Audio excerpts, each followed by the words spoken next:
بسم اللہ الرحمن الرحیم، السلام علیکم۔ کیپٹل ٹاک میں خوش آمدید۔ آج نیب نے ایک دھماکہ کر دیا ہے۔ ابھی تک یہ پتہ نہیں کہ نیب کا یہ دھماکہ نمائشی ہے یا واقعی ایک اصلی والا دھماکہ ہے۔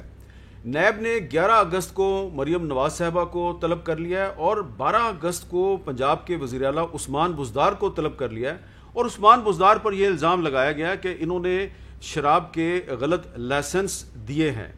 اب سوال یہ پیدا ہوتا ہے کہ عثمان بزدار تو وزیر اعظم عمران خان صاحب کے وسیم اکرم پلس ہیں، تو وسیم اکرم پلس کو نیب نے ایک نوٹس جاری کر دیا ہے۔ تو کیا اس نوٹس کے جاری ہونے کے بعد عمران خان صاحب کی پارٹی یا ان کی جو حکومت ہے وہ نیب قانون میں تبدیلی کے بارے میں کوئی غور و فکر کرے گی اور کوئی اپوزیشن کے ساتھ مل کر کوئی مشترکہ قانون سازی کرے گی؟ آج قانون سازی پر ہم نے بڑی اہم گفتگو کرنی ہے۔ آپ نے یہ دیکھا ہوگا کہ جب بھی حکومت نے یا کسی نے کوئی قانون پاس کروانا ہوتا ہے، پلک جھپکتے میں چٹکی بجاتے ہوئے وہ قانون پارلیمنٹ سے پاس ہو جاتا ہے، منٹس میں، زیادہ سے زیادہ 1 یا 2 گھنٹے میں وہ قانون پاس ہو جاتا ہے۔ لیکن کچھ قوانین اور بلز ایسے ہوتے ہیں جو کئی مہینوں نہیں کئی سال تک فائلوں میں پڑے رہتے ہیں اور وہ قانون پاس نہیں ہوتا۔ کبھی اسٹینڈنگ کمیٹی میں پھنس جاتا ہے، کبھی کسی منسٹری میں پھنس جاتا ہے، کبھی کسی منسٹری میں پھنس جاتا ہے، اور زیادہ تر قوانین جو ہیں وہ وزارت قانون میں جا کے پھنس جاتے ہیں۔ ایک اور بھی چیز ہے اور اس کا نام ہے جی ایس پی پلس۔ جی ایس پی پلس کا سٹیٹس یورپی یونین نے پاکستان سمیت دنیا کے 8 ممالک کو دیا ہوا ہے، اور پاکستان کی جو برآمدات ہیں، ایکسپورٹس کا ایک بڑا حصہ جو ہے وہ یورپی یونین کے ممالک کو جاتا ہے، اور یورپی یونین جو ہے وہ اس کی باقاعدہ مانیٹرنگ کرتی ہے، اور اس کے لیے بھی وہ کہتے ہیں کہ آپ نے ہیومن رائٹس کا اور لیبر رائٹس کا اور انوائرمنٹل پروٹیکشن کا اور بہت سی چیزوں کا خیال رکھنا ہے۔ تو اس میں بھی پاکستان کو بہت سی قانون سازی کرنی ہے، اور وہ جو قانون سازی کرنی ہے اس میں صحافیوں کا تحفظ بھی شامل ہے، اس میں جناب لاپتہ افراد کی بازیابی کا معاملہ بھی شامل ہے، اور بھی کچھ معاملات ہیں۔ تو اس معاملے پہ قانون سازی جو ہے وہ کیوں نہیں ہوتی، اس پہ بھی ہم بات کریں گے۔ تو آج ہم بہت سے موضوعات پہ بات کرنی ہے۔ گفتگو کا آغاز کریں گے وفاقی وزیر برائے انسانی حقوق ڈاکٹر شیریں مداری صاحبہ سے، اور اس کے بعد اپوزیشن کے رہنما جناب رانا ثناءاللہ صاحب سے بات کریں گے۔ ان سے پوچھیں گے کہ یہ کوئی حکومت کے ساتھ بیک ڈور چینل سے آپ کی بڑی بات چیت ہو رہی ہے آج کل، اس کی کیا حقیقت ہے؟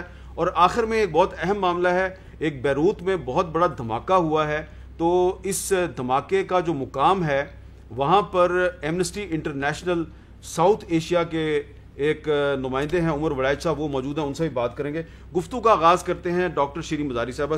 ڈاکٹر صاحبہ، آج ہم نے آپ سے بہت سے اہم ایشوز پہ بات کرنی ہے، اور اس میں اہم ترین ایشو یہ ہے کہ حکومت نے ایف اے ٹی ایف کو تو بہت اہمیت دی ہے، لیکن جو جی ایس پی پلس ہے یہ بھی بڑا اہم معاملہ ہے، اور اس معاملے کا آپ کی منسٹری کے ساتھ کافی اہم تعلق ہے۔ لیکن میرا پہلا سوال جو ہے وہ جرنلسٹ پروٹیکشن بل کے بارے میں ہے، کیونکہ مجھے یاد ہے کہ جرنلسٹ پروٹیکشن بل کے بارے میں آپ نے 1.5-2 سال پہلے کنسلٹیشن شروع کی، ایک ڈرافٹ بھی تیار کر لیا تھا، اور اس کی اہمیت جو ہے وہ تو اب دن بدن بڑھتی جا رہی ہے۔ آپ نے دیکھا پچھلے دنوں ایک صحافی ہیں مطیع اللہ جان صاحب، ان کو اغوا کیا گیا، اس پہ سپریم کورٹ نے سو موٹو نوٹس لیا، تو آئی جی اسلام آباد نے جو رپورٹ جمع کرائی ہے سپریم کورٹ میں، اس میں کہا ہے جی کوئی ادارہ میرے ساتھ تعاون نہیں کر رہا۔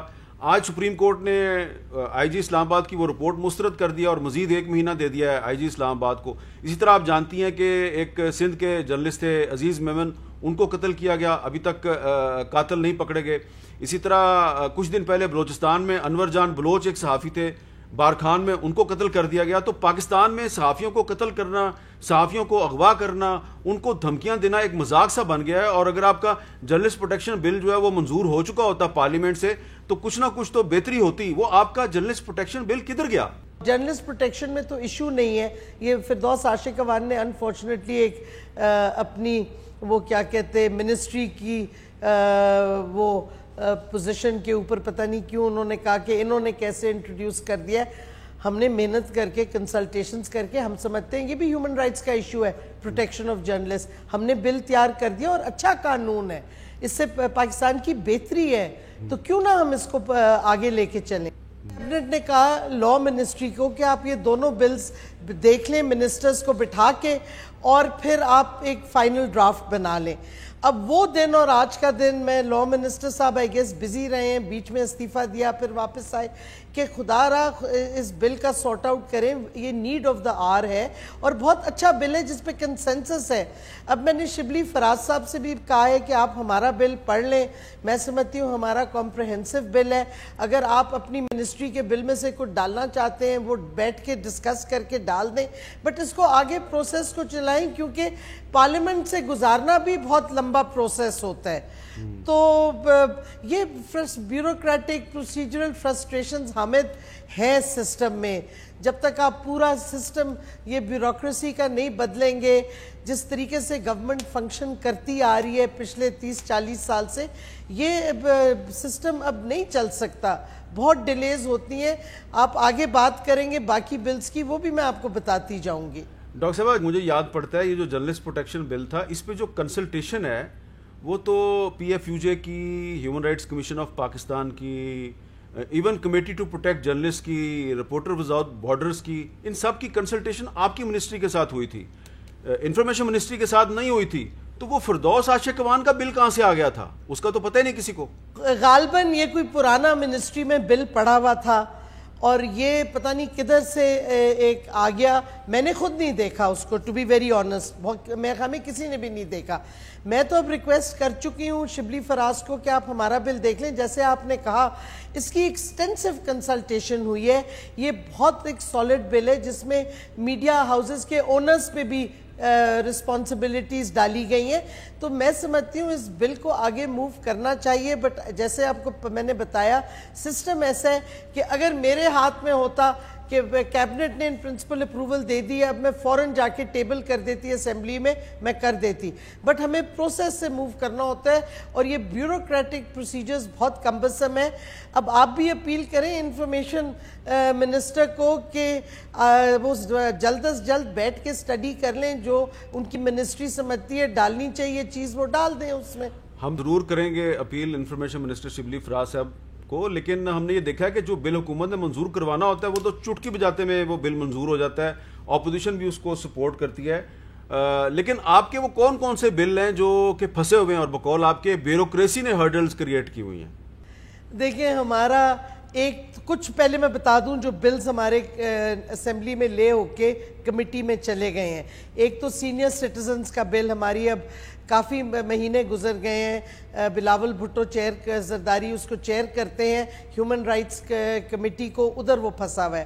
آئی تھنک انہوں نے میٹنگ نہیں بلائی, اس واسطے وہاں وہ اٹک گیا ہے. ہمارا کیا کہتے ہیں ڈومیسٹک وائلنس کا بل بھی کمیٹی پہ چلا گیا ہے ہیومن رائٹس کمیٹی میں, وہ بھی وہیں پڑا ہوا ہے. تو یہ باقی اس کے علاوہ ہمارا کارپورل پنشمنٹ کا بل جو کیبنٹ نے 2 بار اپروو کیا ہے, وہ انٹیریئر اس کو لے کے بیٹھی ہے. اور افسوس یہ ہے کہ مین وائل ایک پرائیویٹ ممبر اپوزیشن کا, ان کا کارپورل پنشمنٹ کا بل اسمبلی سے کمیٹی میں گیا, انٹیریئر کی کمیٹی میں, انٹیریئر کمیٹی نے وہ اپروو کر دیا اور وہ بل غالباً پاس بھی شاید ہو جائے گا یا آ جائے گا پرائیویٹ ممبر ڈے پہ, اور ہمارا بل ابھی تک منسٹری کے ادھر ہی اٹکا ہوا ہے. تو یہ مجھے نہیں سمجھ آئی, بلکہ پرائم منسٹر کو جب میں نے 2 دفعہ یاد کرایا, انہوں نے خاص طور پہ کہا انٹیریئر کو کہ کارپورل پنشمنٹ جو بچوں کو مارنے سے پریونٹ کرتی ہے اس کو نکلوائیں, پھر بھی اٹکا ہوا ہے. پھر ہمارا بل ہے کیا کہتے ٹارچر کا, 2 سال پہلے ہم نے تیار کیا, وہ بھی انٹیریئر میں اٹکا ہوا ہے. مین وائل پرائیویٹ وہ سینیٹر شہری رحمان کا ٹارچر کا بل سینٹ اسٹینڈنگ کمیٹی سے اپروو ہو گیا ہے, اور وہ کیا کہتے سینٹ میں غالباً شاید پاس بھی اب ہو گیا ہو, بٹ کمیٹی نے اپروو کر دیا کیونکہ ہم بھی اس کمیٹی کو اٹینڈ کر رہے تھے, کچھ چینجز ہم چاہ رہے تھے وہ ہم نے ڈلوائے ہیں اس میں. تو ہمارا ٹارچر بل انٹیریئر کے پاس ہے. تو ہمارے تو سارے بل کسی منسٹری میں اٹکے میں. ہمارا انفورس ڈس اپیئرنسز کا بل جو کرمنلائز کرتا ہے انفورس ڈس اپیئرنسز کو پی پی سی میں, جو one of the first bills جو میں نے ڈرافٹ کیا تھا, اس پہ ہم نے ڈفرینٹ منسٹریز کے سٹیک ہولڈر سے اپروول لی تھی, ڈسکشن کی تھی. اس کے بعد وہ پتہ نہیں کیا ہوا, وہ لا منسٹری میں ابھی پڑا ہوا ہے بل. میں تو سیریسلی بلکہ پرائم منسٹر صاحب کو میں نے کہا اگلے دن کیبنٹ میں کہ اگر میں یہ بلز پرائیویٹ ممبرز کو دے دوں تو غالباً شاید جلد پاس ہو جائیں گے اسمبلی اور سینٹ سے، کیونکہ ہمارا تو بیوروکریٹک پروسیجر اتنا لمبا ہے کہ کہیں نہ کہیں جا کے کوئی سٹیک ہولڈر کا انٹرسٹ آ جاتا ہے تو وہ رک جاتا ہے بل ادھر۔ ڈاکٹر صاحبہ، یہ جو آپ انفورسڈ ڈس اپیرنسز والے بل کی بات کی، یعنی کہ لاپتہ افراد کی جو بازیابی کا بل ہے، اور آپ کہہ رہی ہیں کہ آپ نے اس بل کے ذریعے اس کو پاکستان پینل کوڈ میں آپ چاہتی ہیں کہ کسی شخص کو لاپتہ کرنا جو ہے وہ ایک قابل سزا جرم قرار دلوایا جائے۔ بڑی اچھی آپ نے بات کی ہے۔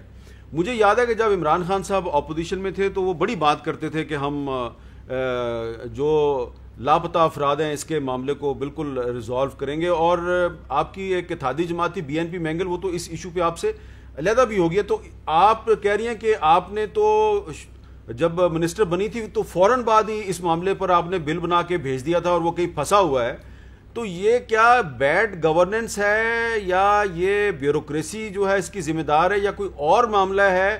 کچھ نہ کچھ تو ہے، بیڈ گورننس تو ہے یہ نہیں، آئی تھنک بیڈ گورننس نہیں، یہ آپ کا سسٹم آف بیوروکریٹک پروسیجرز اور گورننس جو ہے وہ ادھر جا کے آپ ابھی میں آئی ایم ہوپنگ آپ میرے سے جو ہماری ایک اچیومنٹ ہوئی ہے چائلڈ ڈومیسٹک لیبر پہ اس پہ ڈسکشن کریں تو اس پہ بھی میں بتاؤں گی کس طریقے سے ہم نے یہ کروایا ہے جو کہ اٹک گیا تھا بیوروکریسی میں۔ یہ جو آپ کا چلڈرن ایکٹ 1991 میں جو آپ نے امینڈمنٹ کروائی ہے، اس میں بھی آپ کو مشکل پیش آئی ہے؟ یہ بل نہیں تھا، یہ آلریڈی قانون ہے، اور ہم نے دیکھا کہ اگر ہم اس کے سکیڈول 1 میں امینڈمنٹ کریں تو ہمیں صرف کیبنٹ اپروول چاہیے اور پھر گزٹ نوٹیفیکیشن ہو جائے گی اور وہ چائلڈ ڈومیسٹک لیبر اس شیڈیول میں آ جائے گا کہ یہ بھی اب پرسکرائبڈ ایکٹیویٹی ہے۔ یہ جب ہمیں اپرچونٹی ملی، ہم نے اپنی منسٹری میں کیا کہتے پریپیئر کی سمری، کیبنٹ کو بھیجی، کیا کہتے کیبنٹ نے اپروو کی، ڈسکشن ہوئی اس پہ کھل کے آدھا گھنٹہ 40 منٹس، فائنلی کیبنٹ نے اپروول دے دی اور ساتھ کہا کہ آپ چائلڈ ڈومیسٹک لیبر کی سروے بھی کریں اسلام آباد میں، کیونکہ آپ کو پتہ ہے اب آفٹر 18th امینڈمنٹ یہ سارے قوانین اسلام آباد کیپٹل ٹیریٹری کے حد تک ہوتے ہیں، لیکن کوئی پروونس چاہے تو وہ تھرو کانسٹیٹیوشن میں ایک آرٹیکل ہے، اس کا نمبر اس وقت میں بھول رہی ہوں، وہ اپنی پروونشل اسمبلی سے ریزولوشن پاس کر کے یہ قانون وہ بہو ایکسیپٹ کر سکتے ہیں، تو پروونسز کو چاہیے اب یہ کر لیں۔ لیکن اس کا میں قصہ آپ کو بتاؤں، پرائم منسٹر صاحب نے بہت سپورٹ کیا، کیبنٹ نے سپورٹ کیا، کیبنٹ کے منٹس آ گئے، اس کے بعد گزٹ نوٹیفیکیشن کرنی تھی جس میں غالباً کیونکہ ICT انٹیریئر کے نیچے آتا ہے تو اس میں پھر بیوروکریسی نے ہمیں کہا کہ جی آپ نے یہ کیسے کروا لیا، یہ تو آپ کا رولز آف بزنس میں ڈومین ہی نہیں ہے۔ ہم نے کہا یہ ہیومن رائٹس ایشو ہے چائلڈ ڈومیسٹک لیبر۔ اس وقت یا تو کیبنٹ میں کوئی آبجیکٹ کرتا، جب کیبنٹ نے فیصلہ کر لیا پھر کیا آتا ہے کہ جی کس منسٹری کا ڈومین ہے۔ بہرحال میں نے کیبنٹ میں کہا جی یہ ڈیسیجن نہیں امپلیمنٹ ہو رہی، تو پرائم منسٹر نے کیبنٹ سیکرٹری کو کہا یہ ایکسپیڈائٹ کرو، کیونکہ کیبنٹ کی فیصلہ ہو گیا تھا۔ اس کے بعد 3 ہفتے لگے ہیں، میں بتاؤں انٹیریئر سیکرٹری نہیں اپروو کر رہے تھے کہ لکھنا، انہوں نے پہلے تو وہ ہمیں جواب نہیں دے رہے تھے، پھر Senate functional human rights committee کی میٹنگ ہوئی، ادھر انہوں نے بلایا اور پوچھا کہ آپ کیوں نہیں کر رہے ہیں، سیکرٹری صاحب آئے نہیں۔ اس کے بعد chair of the functional committee نے کہا کہ میں پریولیج موشن موو کروں گا۔ پھر ہمیں خط آیا انٹیریئر سے کہ کیونکہ آپ نے سمری بھیجی تھی تو آپ ہی گزٹ نوٹیفیکیشن کا پروسیجر کریں۔ ہم نے کہا ٹھیک ہے، پھر ہم نے لاء کو بھیجا ویٹنگ کے لیے نوٹیفیکیشن کا ایک لیٹر بنا کے، اور اس کے بعد فائنلی ہمیں جواب آیا کہ درست ہے آپ اب یہ بھیج دیں۔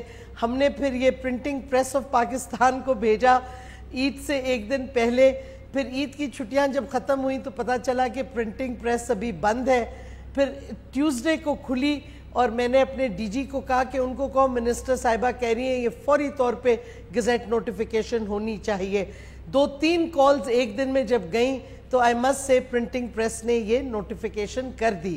جو میں کہنا چاہ رہی ہوں کہ کیبنٹ کی ڈیسیجن پہ بھی یہ بیوروکریٹک پوائنٹ سکورنگ اور یہ جو بیوروکریسی اپنی آرگنائز انسٹیٹیوشنل پریروگیٹیو سمجھتی ہیں، اسرٹ کرنا چاہتی ہیں، اس سے پولیٹیکل گورنمنٹ کو بہت پرابلمز آتے ہیں. اور اس واسطے ہمیں یہ پورا ریویمپ کرنا چاہیے بیوروکریٹک سسٹم. جب کیبنٹ ایک فیصلہ کر لیتی ہے it should be immediately implemented. بہرحال شکر ہے اللہ کا کہ ہو گیا، کیونکہ پہلی دفعہ چائلڈ ڈومیسٹک لیبر پہ ایک قانون بن گیا ہے کہ یہ اب انلیگل ہے آئی سی ٹی میں. آج تو آپ بیوروکریسی کے خلاف پورا پھٹ پڑی ہیں اور کھل کے آپ نے بات کر دی ہے، لیکن یہ بتائیں کہ یہ جو نیا قانون آپ نے بنایا ہے چائلڈ ڈومیسٹک لیبر بل، اس میں نئی چیز کیا ہے؟ اس میں بہت سے لسٹ ہے جو کام بچے نہیں کر سکتے. اس میں نمبر 7 پہ ہے چائلڈ ڈومیسٹک لیبر، یعنی کہ آپ اپنے گھروں میں 14 سال سے کم بچہ ڈومیسٹک ہیلپ نہیں رکھ سکتے، جس کو ہم ابھی بھی الفاظ وہ کولونیل استعمال کرتے ہیں، سرونٹ. یعنی کہ آپ کے گھر میں 14 سال سے کم عمر کا بچہ کام نہیں کر سکتا. یہ قانون کی خلاف ورزی ہے. یہ بڑی اہم بات ہے کہ 14 سال سے کم عمر کا بچہ جو ہے وہ کسی کے گھر میں کام نہیں کر سکتا. اچھا، میں نے آپ سے جو اہم سوال کرنا ہے وہ یہ ہے کہ ایف اے ٹی ایف پر تو حکومت اور اپوزیشن نے مل کے کافی قانون سازی کر لی ہے، لیکن یہ جو جی ایس پی پلس کا معاملہ ہے، پاکستان کی ایکسپورٹس کا ایک بڑا حصہ جو ہے وہ یورپی ممالک میں جاتا ہے، اور یورپی ممالک یہ کہتے ہیں کہ آپ کو ہیومن رائٹس کا خیال رکھنا ہے، آپ کو لیبر رائٹس کا خیال رکھنا ہے، آپ کو انوائرمنٹل پروٹیکشن کا خیال رکھنا ہے، بہت سے انٹرنیشنل کنونشنز کا وہ کہتے ہیں آپ کو خیال رکھنا ہے، اور وہ اس کی مانیٹرنگ بھی کرتے ہیں. تو میں نے آپ سے سوال یہ کرنا ہے کہ یہ آپ نے ایف اے ٹی ایف کی ریکوائرمنٹس تو پوری کر لی ہیں، تو جی ایس پی پلس کی ریکوائرمنٹس پورا کرنا جو ہے یہ آپ کی منسٹری اور انوائرمنٹ منسٹری کا کام نہیں ہے؟ جی ایس پی پلس کے ہم نے ہیومن رائٹس کنونشن سائن کیے ہیں، 7 ہیں، جس کی رسپانسبلٹی ہے کہ ہم ان کو فلفل کریں. کچھ حد تک ہم نے اپنے قوانین بنانے ہیں تاکہ وہ ریفلیکٹ کریں یہ جو ہم نے کنونشن سائن کی ہیں. اس میں ایکچولی انفورس ڈس اپیئرنسز ہے، اس میں پروٹیکشن آف جرنلسٹ ہے. یہ 2 ایشوز جو اب جی ایس پی پلس جب رینیو ہوا تو یورپینز نے جو 10 نقطے اٹھائے ہیں کہ جی اس پہ ہمیں پروگریس آپ دکھائیں، تو اس میں یہ پروٹیکشن آف جرنلسٹ ہے، اس میں انفورس ڈس اپیئرنسز ہے، اس میں پروٹیکشن آف مائنورٹیز ہے. اس طرح کے کافی چیزیں جو وہ مانگ رہے ہیں وہ ہم کر چکے ہیں آلریڈی. بٹ کچھ امپورٹنٹ ایشوز ہیں جس پہ ابھی ڈفرینٹ منسٹریز نے ایکشن لینا ہے. اور آپ کو میں یہ بتاتی چلوں، آپ commerce ministry is the lead ministry اس میں جی ایس پی پلس میں. انہوں نے فائنلی پرائم منسٹر کے ساتھ جب ہماری میٹنگ تھی اس ایشو پہ ایڈمٹ کیا کہ ایک کیا کہتے کلائمیٹ چینج کی منسٹری نے اور ہیومن رائٹس منسٹری کے ایکشنز کی وجہ سے جی ایس پی پلس رینیو ہوا ہے، کیونکہ کلائمیٹ چینج کے بہت سے فیکٹرز تھے اور climate change ministry has achieved those. تو یہ اور ہیومن رائٹس منسٹری نے کیونکہ کافی کام آگے بڑھایا تھا، تو اس وجہ سے کیا کہتے جی ایس پی پلس کی ایکسٹینشن ہو گئی. لیکن ابھی اس سال ختم ہونے سے پہلے ایک ریویو آئے گا اس کا. تو اگر ہم نے اس کے یہ 10 نکات جو انہوں نے دیے G S P plus E U نے، اگر اس پہ کوئی موومنٹ فارورڈ نہیں ہوگی تو ہمیں مسئلے مسائل پیش آئیں گے. اور اس واسطے ہمیں اس پہ اب کچھ موومنٹ کرنی پڑے گی. جرنلسٹ پروٹیکشن، انفورس ڈس اپیئرنسز، یہ 2 ایشوز، اور ان دونوں قوانین تیار ہیں. اب صرف بیوروکریٹک اس سے ہم نے نکلنا ہے، اور سارے سٹیک ہولڈرز کی ہمیں اپروول چاہیے وہ انفورس ڈس اپیئرنسز کے لیے. اور جرنلسٹ پروٹیکشن میں تو ایشو نہیں ہے. یہ فردوس عاشق اوان نے انفارچونیٹلی ایک اپنی وہ کیا کہتے منسٹری کی وہ پوزیشن کے اوپر پتہ نہیں کیوں انہوں نے کہا کہ انہوں نے کیسے انٹروڈیوس کر دیا ہے. ہم نے محنت کر کے کنسلٹیشنز کر کے ہم سمجھتے ہیں یہ بھی ہیومن رائٹس کا ایشو ہے، پروٹیکشن آف جرنلسٹ. ہم نے بل تیار کر دیا اور اچھا قانون ہے، اس سے پاکستان کی بہتری ہے، تو کیوں نہ ہم اس کو آگے لے کے چلیں. اور وقفے کے بعد ہم بات کریں گے مسلم لیگ نون پنجاب کے صدر رانا ثناءاللہ صاحب سے، اور ان سے ہم نے بہت سی باتوں کے علاوہ یہ بھی پوچھنا ہے کہ اگر پنجاب میں عثمان بزدار صاحب کی جگہ پہ چودھری پرویز لائی وزارت اعلیٰ کے امیدوار بنتے ہیں تو مسلم لیگ نون جو ہے وہ چودھری پرویز لائی کی حمایت کرے گی یا نہیں کرے گی؟ ایک بریک کے بعد ان سے پوچھتے ہیں۔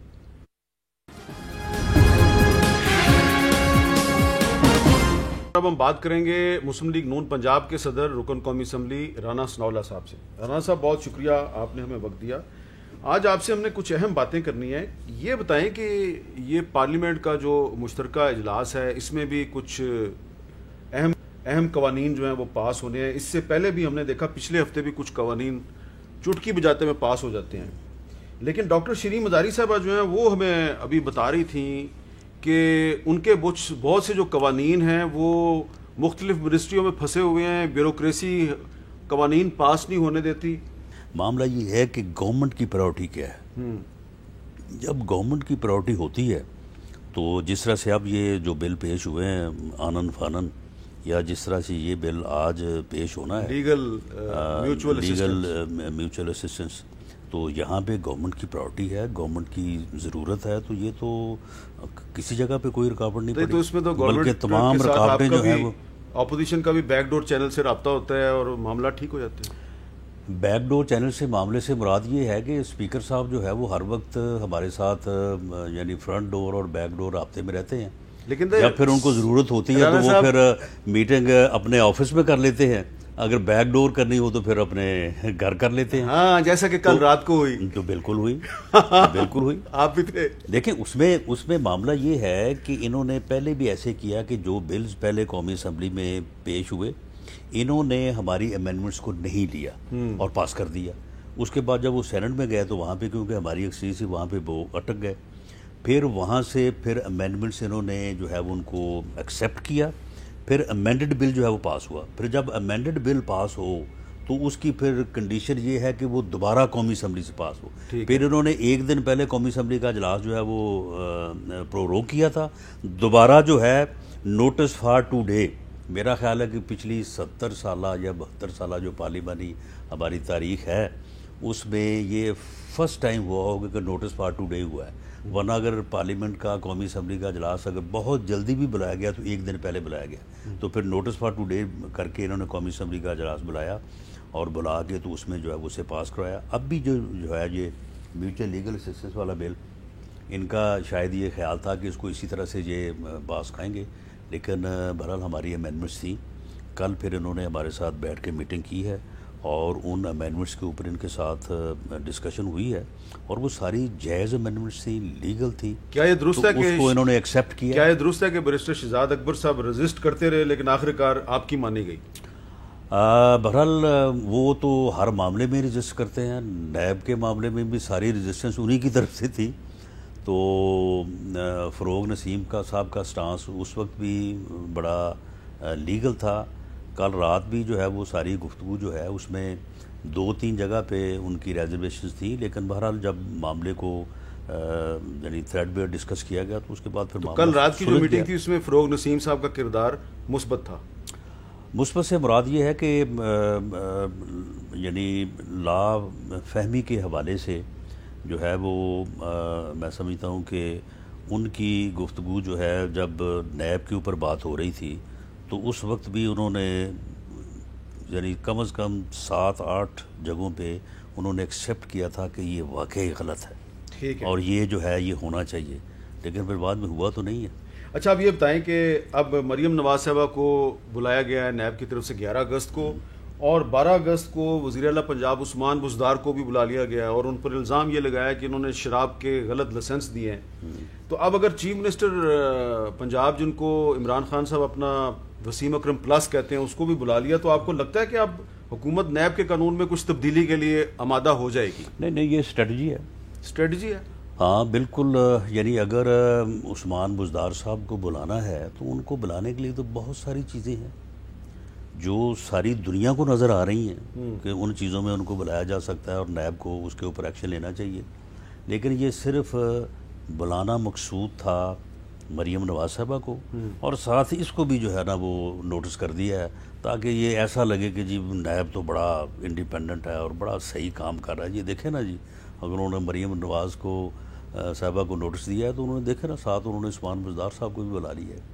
تو یہ ساری پولیٹیکل مینجمنٹ ہے اپوزیشن کو وکٹیمائز کرنے کے لیے، اور یہ اس طرح کا یعنی جو ہے وہ اسٹریٹجی اس لیے ہے کہ لوگوں کو نظر آئے کہ جی نیب انڈیپینڈنٹ ہے، حالانکہ نیب جو ہے اس کی آپ سمجھیں کہ اس کی مشقیں جو ہے نا وہ پیچھے باندھی ہوئی ہیں، وہ اسی وقت کھولتے ہیں جب ان سے کہتے ہیں کہ اس وارنٹ پہ سائن کر دیں، اس وارنٹ پہ سائن کر دیں۔ اچھا، اب رانا صاحب آپ سے کچھ بات ہو جائے اپوزیشن کے آپس کے جو معاملات ہیں اس پر بھی، تو آپ کے محترم مولانا فضل الرحمان صاحب جو ہیں انہوں نے پچھلے دنوں ایک گفتگو کی اور اس میں انہوں نے کچھ اشعار جو ہیں وہ پڑھے ہیں۔ ویسے میں آپ کو بتا دوں ذاتی طور پہ وہ آپ کی بہت عزت کرتے ہیں، رانا ثناء اللہ کا نام آئے تو وہ کہتے ہیں یار وہ بندہ ٹھیک ہے۔ اب اس مجھے نہیں پتا کیا وجہ ہے کہ وہ یہ کیوں کہتے ہیں، لیکن شعر جو مولانا فضل الرحمان کا ہے وہ میں رانا ثناء اللہ صاحب کو سنا رہا ہوں، دیکھتے ہیں رانا صاحب اس کا جواب کیا دیتے ہیں۔ کہ جو لوگ شریک سازش تھے ہم نام بھی ان کا کیسے لیں، کچھ ان میں دوست پرانے تھے، کچھ باعزت ہمسائے تھے۔ یہ شریک سازش اور باعزت ہمسائے، یہ مولانا صاحب نے اشارہ کس کی طرف کیا؟ بہرحال یہ اس کی وضاحت تو مولانا صاحب خود ہی کر سکتے ہیں، اور جو وضاحت انہوں نے نہیں کی میں ان کے بہاف پہ کر کے ان کے لیے کوئی مشکل پیدا نہیں کرنا چاہتا، لیکن ان کے جو گلے ہیں وہ اکثر جو ہیں وہ جائز ہیں اور ہم ان کو تسلیم کرتے ہیں۔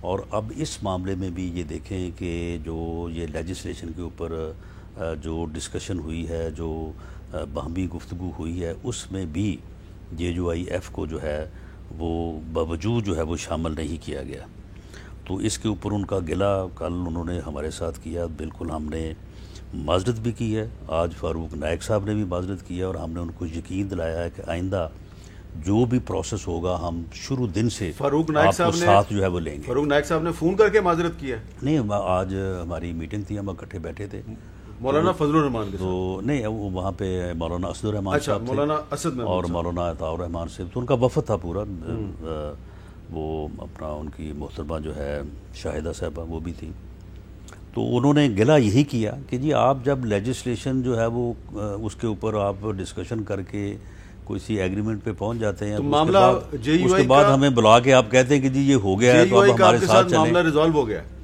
معاملہ ریزالو ہونے سے مراد یہ ہے کہ ان کا یہ گلہ جائز ہے کہ کسی بھی نیگوشیشن کے پروسیس میں وہ لیجسلیشن ریلیٹڈ ہو یا کوئی اور ہو، اس میں شروع دن سے ان کو آن بورڈ رکھا جانا چاہیے۔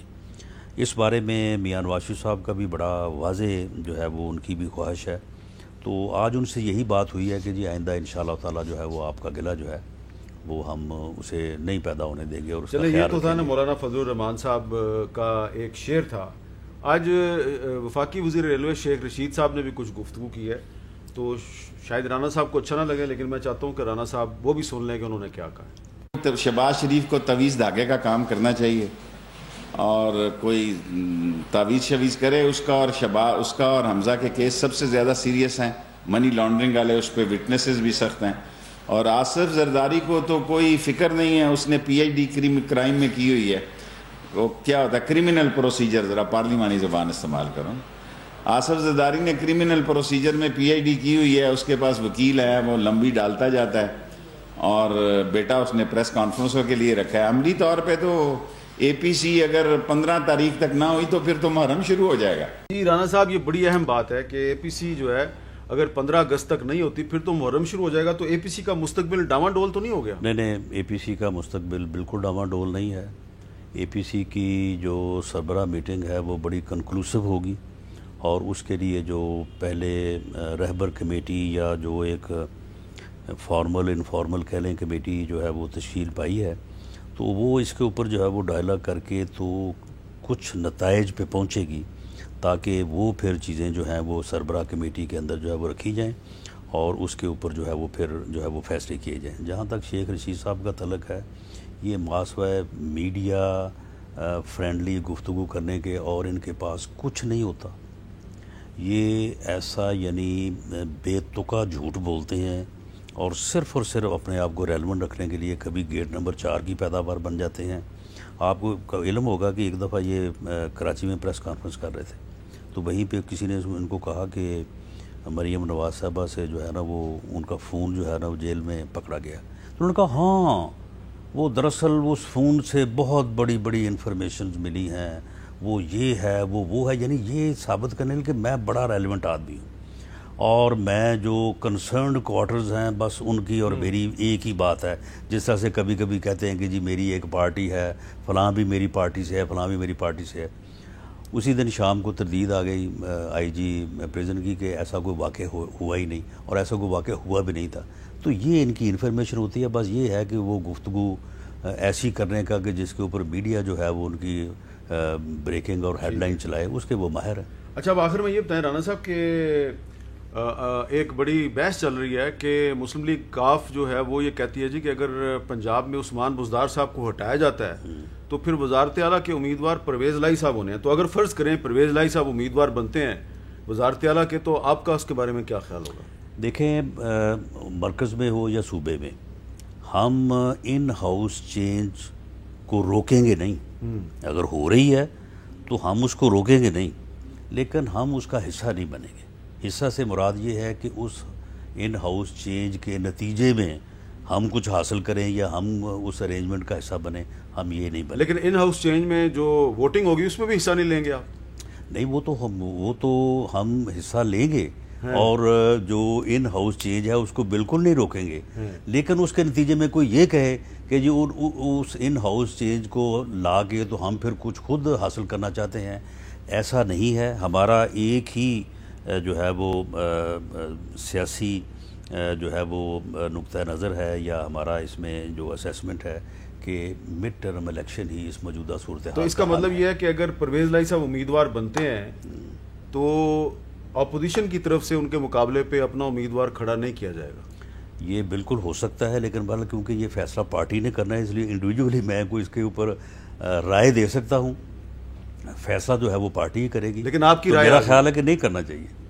کہ پرویز الہی صاحب کے مقابلے میری رائے یہ ہے کہ ان کے مقابلے میں امیدوار کھڑا نہیں کرنا نہیں کرنا چاہیے. میری رائے یہ ہے. بڑی باقی فیصلہ پارٹی کرے گی. آپ کی رائے بڑی اہم ہے اور فیصلہ تو پارٹی نے کرنا ہے, اور پارٹی کا فیصلہ جو ہے وہ رانا ثناءاللہ کی رائے سے مختلف کیسے ہو سکتا ہے؟ یہ سوال میں آپ پہ چھوڑ دیتا ہوں. ایک وقفہ لیتے ہیں اور وقفے کے بعد بات کریں گے کہ جو بیروت میں ایک بہت بڑا دھماکہ ہوا ہے, اس دھماکے کے اصل حقائق کیا ہیں. وہاں پر موجود ہیں ایمنسٹی انٹرنیشنل ایشیا کے جناب عمر وڑیچ صاحب, اور ان کے ساتھ ہم براہ راست بات کریں گے.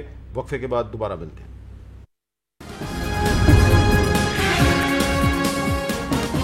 اب ہم بات کریں گے لبنان کے شہر بیروت میں موجود ہیں ایمنسٹی انٹرنیشنل ساؤتھ ایشیا کے ہیڈ عمر وڑیچ صاحب.